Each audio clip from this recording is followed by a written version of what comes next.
if you have a memory that's more than 18 months old, approximately, and when you pull that memory up to mind, if you still have an emotional reaction, that means you haven't fully articulated the memory. You haven't analyzed it causally. You haven't freed yourself from its grasp, and you're carrying it like a weight. And your brain responds to that. Like the more weight you're carrying like that, more baggage, let's say, the more of the stress hormone cortisol your brain produces. And cortisol makes you old.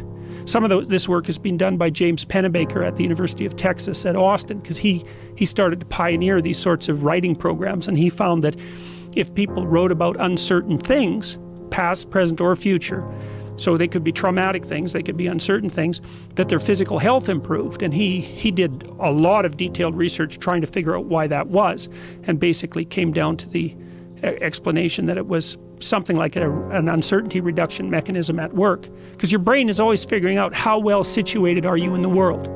How much do you not know compared to how much have you mastered?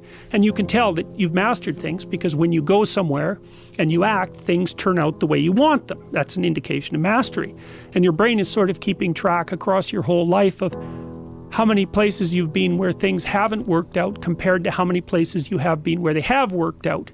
And if all those places in your past where things haven't worked out, you need to map and master. And that decreases the existential load on you, but that actually decreases your psychophysiological load. It makes you healthier. It makes you less stressed.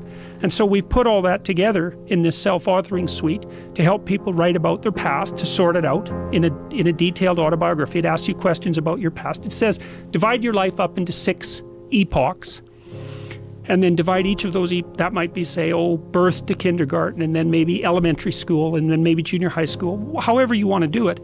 And then to write about the emotionally significant events in each of those epochs, and then to describe their effects on you, and then to analyze how you did in those situations, what you might have done differently, what you might do differently in the future, to straighten out your past. And I've done that with my students in my Maps of Meaning class for about the last 10 years, and some people have written 15,000 words. It's not that uncommon for students to write 15,000 words in their autobiography. Wow. So that's such great advice. That's such great advice about reconciling with your past, because so many people just carry it around. Yeah, well, if you're thinking about your past, what it means is you haven't analyzed the causal chains. Because you might say, well, why do you remember your past? Well, you might say, well, it's in order to have an objective, record of the past. It's like it has nothing to do with that. There's only one reason you remember the past, and that's to be prepared for the future. That's why you remember the past. And so what you're supposed to do is take the past and extract out from it wisdom.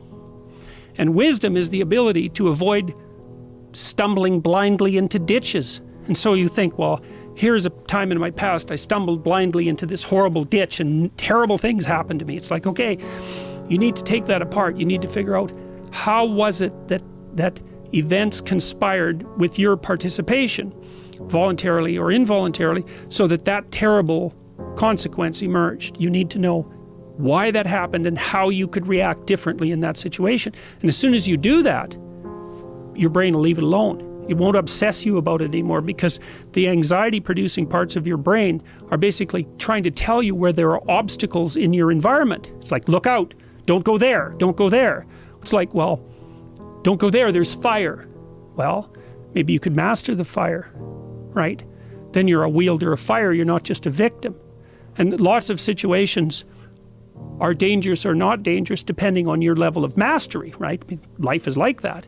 And so a negative emotion that's associated with a memory is something that's crying out for mastery, and writing can really help with that.